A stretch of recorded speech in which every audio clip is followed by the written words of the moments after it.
Bien, bonjour à tous. De nouveau, Caïs Mimouni, candidature pour l'élection présidentielle de 2022, candidat à la présidence de la République. Voilà.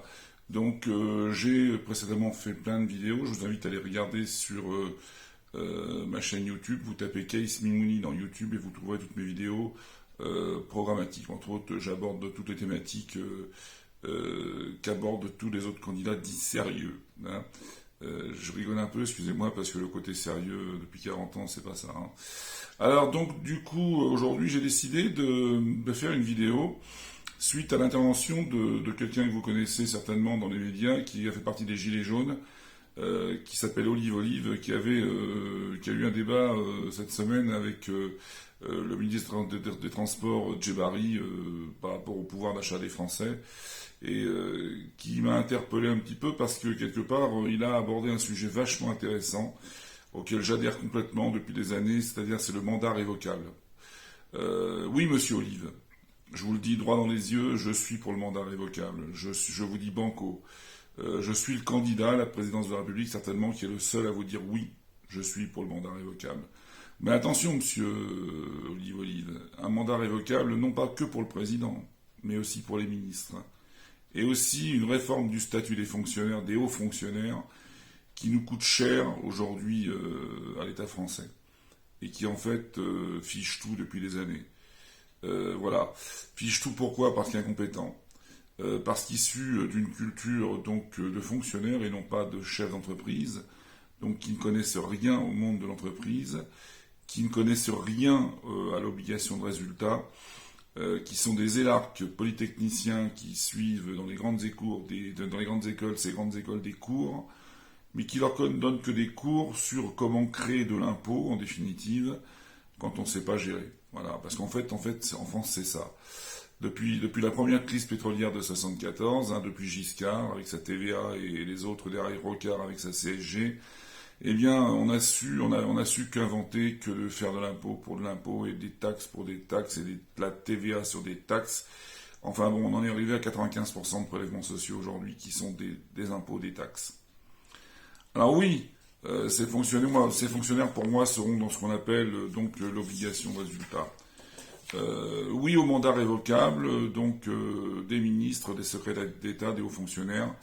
Alors révocable pour 2 ans pour le président de la République, parce que 1 an c'est trop court, ce serait trop l'instabilité dans le pays s'il fallait tous les ans revoter pour un président.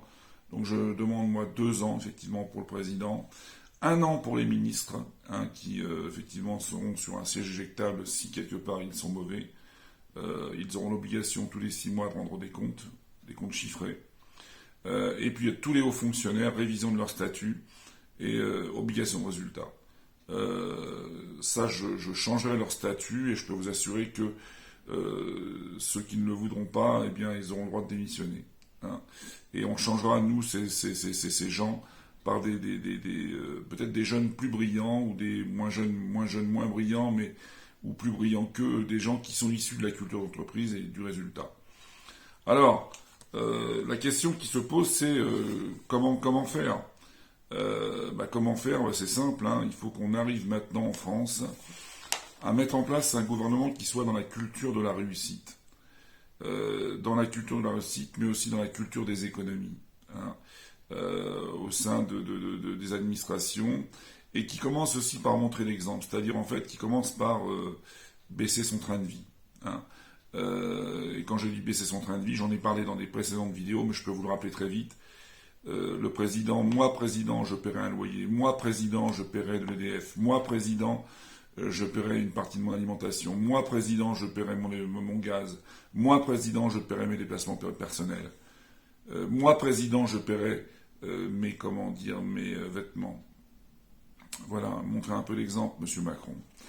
Et puis pour conclure, hein, je voulais vous dire que quelque chose d'important, c'est comment en fait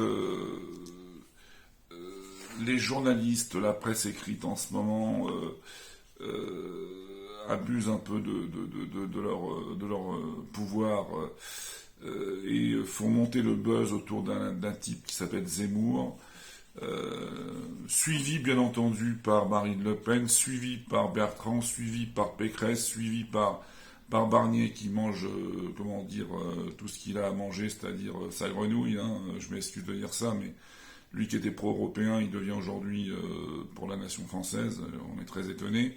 Alors tous ces suiveurs de Zemmour, en définitive, accusent en définitive les étrangers, l'immigration de tous les maux de la France.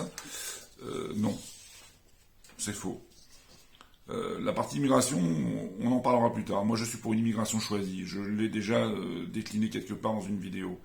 Mais les maux de la France, ce ne sont pas le problème de l'immigration. C'est justement ce que je viens de décrire. C'est 40 ans d'immobilisme, 40 ans de haute fonction publique, incompétente. C'est 40 ans d'impôts, les uns après les autres supplémentaires. La CGRDS, quand elle a été créée, la CG à elle seule par Rocard, au départ c'était 1,1%, qui devait normalement s'arrêter en 2012. Aujourd'hui on est à 9,50. Et on ne s'arrête pas en 2012 puisqu'on l'a prorogé à 2020. La RDS pareil, prorogé à 2030. Ils savent plus comment faire. Ils savent pas gérer. Ce sont des bons à rien. Excusez-moi l'expression. Le temps des économies est venu. Le temps des mandats révocables est venu, monsieur Olive-Olive. Banco.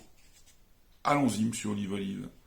Et je vous prendrai au gouvernement avec moi pour, la communication. Parce que d'ailleurs, vous avez l'air d'être très bon en communication. Vous aurez des choses à dire. Voilà. Alors, c'était un petit clin d'œil à toute la France et à tous les Français.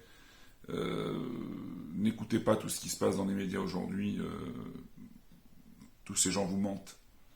Les vrais responsables, c'est eux, qui osent encore venir se présenter à vos suffrages, qui osent encore vous mentir, vous donner des tas de promesses qu'ils ne tiendront pas. J'en ai honte. Honte pour la France. Allez, essayez de partager cette vidéo partout où vous le pouvez. Il faut que des millions de Français voient cette vidéo et comprennent aujourd'hui le sens de ma candidature. Et aujourd'hui, je pense que cette candidature d'un citoyen, d'un simple citoyen, vous voyez, sans emploi actuellement, peut-être vous donnera envie de voter pour lui. Et à vous, messieurs les maires, les conseillers généraux, les conseillers régionaux, les députés, les sénateurs, faites preuve de responsabilité un petit peu. Et dites-vous qu'au fond, ce jeune homme-là, de 57 ans, au passage, il a peut-être raison. Il est peut-être temps d'engager une grande réforme de la France. Merci beaucoup de m'avoir écouté. Je vous souhaite une excellente fin de journée, un très bon fin de dimanche. En Normandie, on a la chance, encore une fois, d'avoir du beau temps. Vous voyez, c'est bon signe s'il commence à faire beau temps en Normandie. Il devrait faire beau temps pour la France. Allez, à bientôt, au revoir. Merci.